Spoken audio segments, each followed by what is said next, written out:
All right, Sean, so thanks for being here today. I got a couple questions for you. I'm looking forward to hearing about your best experience in the woods this past year. How did your season go? Got any trophies or experiences that stick out particularly? The past year has honestly, as far as whole hunting aspect and capturing things, and it's kind of, don't know if we're supposed to put it in here, but like the whole spy point part has played such a key role in our season this year. We actually were able to harvest 8 whitetails. This is just during the deer season alone. 8 whitetails, with 6 out of the 8 we have captured with the history and have been one of the main points for harvesting these great deer on camera. To include probably the number one in my mind is one that my son missed on October 1st, opening day of season there in Indiana. We had several pictures of them. The neighbors had several pictures of them, which also were on spy point cameras. And it was funny because after he ended up missing this deer, he told me, we walked up, it was a clean miss. I mean, it was kind of good footage. He's like, Dad, hey, listen, we need to erase the footage. Like, I don't want people knowing that like I missed this deer, you know what I'm saying? So I said, listen, we could save this because this was a 5-6-year-old deer at the time. I'm like, if we're able to kill him next year as a 7 or 8-year-old, the whole circle of how this all went down. And, you know, as it would happen, actually October 22nd, so 22 days later, he missed a deer at 33 yards. We had pictures of him 2 days before that came up on our flex camera, and he ended up smoking that deer at 31 yards. Awesome. And his biggest deer to date, 161 inches, which is a giant whitetail anywhere across the United States. But on that alone, I'd say the other biggest memory this year, and we've harvested some great whitetails, was my Kansas deer. It was a 6.5-year-old deer. They called the King 8.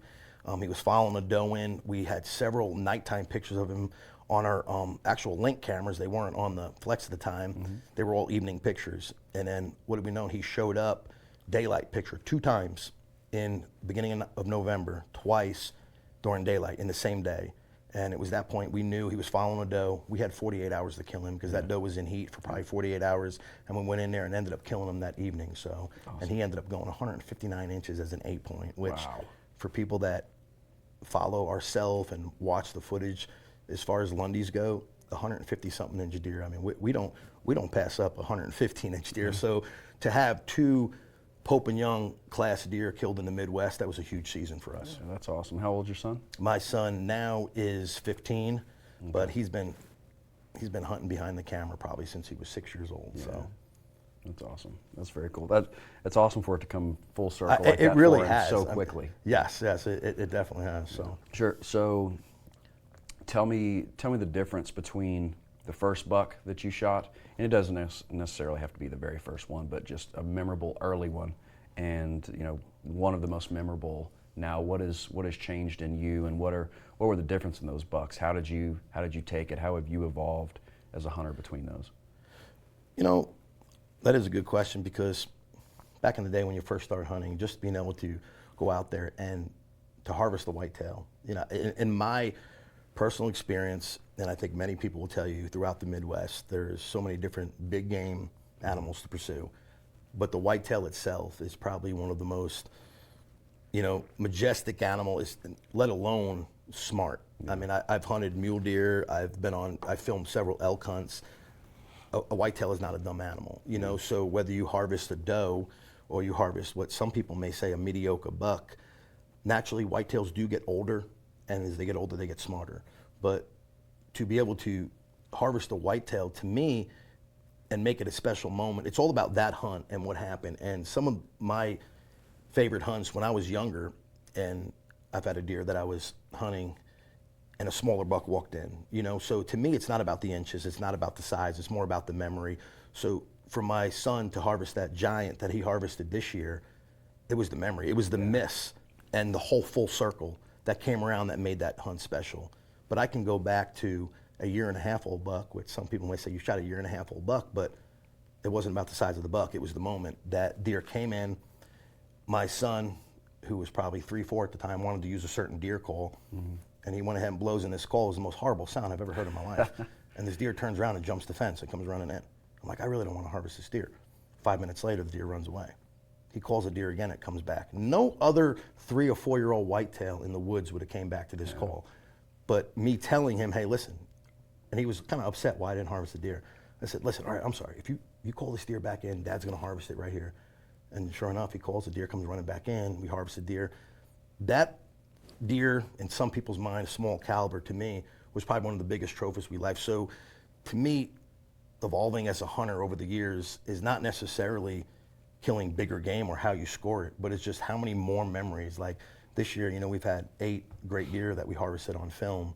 Next year we may only harvest 4 or 5, but it's the memories. Like I don't believe on just going out there and harvesting a deer. Granted, we do that when it comes to doe and filling the freezers and stuff, but when it comes to hunting a particular buck or particular moment, things have changed over the years, but for the most part, it's more about capturing the memory. Yeah. How do you have those antlers preserved? Is it None of our antlers, like we actually have 3 deer from this year, because taxidermy mills can be, that we have done in euros. Like we never take a set of horns unless they're sheds. Shed horns we might hang up or let the dogs chew them, whatever. But any deer that we're in the woods and we harvest, like we hang them in our game room. And if you would ask my wife, our game room, we're the working class person. We don't live in a 8,000 square foot house, it's becoming very full. Yeah. But there's not a deer on the wall that we can't go up to. And I can tell you the story almost to the date on how we harvested that. So every one of the bucks, I guess you would harvest, or even some of the does,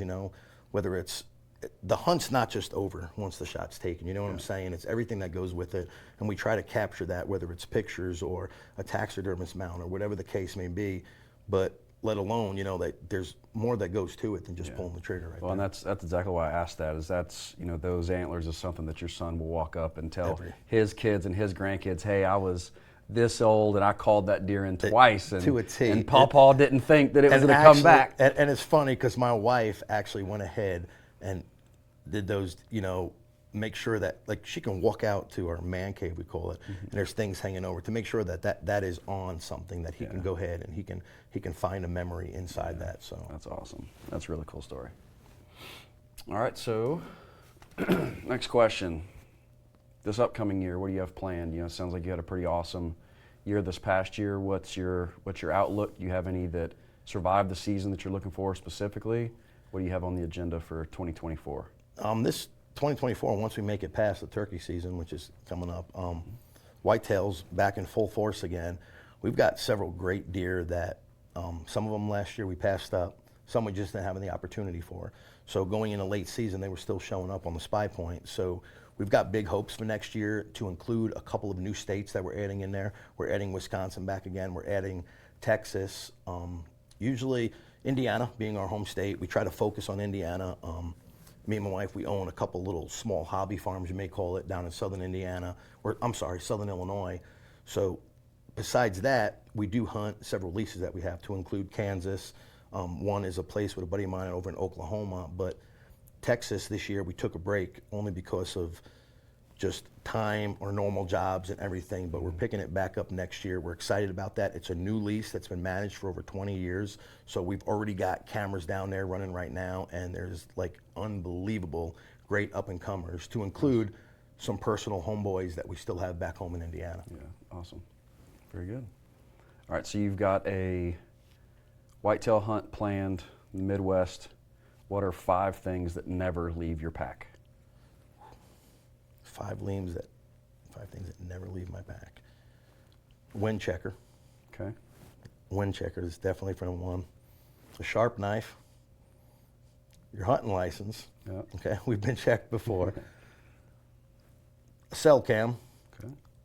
A cell cam, not just a trail cam. That's the number one thing. Like we always keep a cell cam with us for the fact that we're going into an area. It's out of state. We're out of town. We need footage now. Like I really, at that point, I really don't care what happens 2-3 weeks before. We need to know what's going on now. How many are we down to, Justin? That's 4. We're 4? Okay. Here's number 5, and there's plenty of other things. Snacks. Absolutely. What's your 100%. favorite snack? Little Debbie's, man. Which Little Debbie? I'm like the little, like, strawberry would ever want. My son's cream pies. I'm a little strawberry rolls. So I'm an oatmeal pie. Oatmeal cream pie is Swiss my rolls. son's number 1. Swiss rolls are good. And we'll switch to the Christmas trees in Only December. during, yeah, like, you know what, and it's funny because I've got a lot of friends of mine say, like, when the rut's starting, because when Little Debbie starts coming out with Christmas trees and pumpkin spice, it's time to be in the You know what woods. else is really good is those white dipped. You got me really excited. We switched. As much as I love hunting, I think Little Debbie's is the only thing more. It's the white dipped Oreos, the white chocolate. Have you had those? And Little Debbie's? No, it's just the Oreo brand cookies. So here's a like little cheat code for eating those things. So they're completely dipped in white chocolate. If you take one bite out of it and then dip it in milk and hold it, that white chocolate holds the milk inside it and makes the cookie really, really soft. So it kind of explodes when you take a bite. So we're going to have to start bringing Oh milk my to the God, woods with dude. us. Yeah.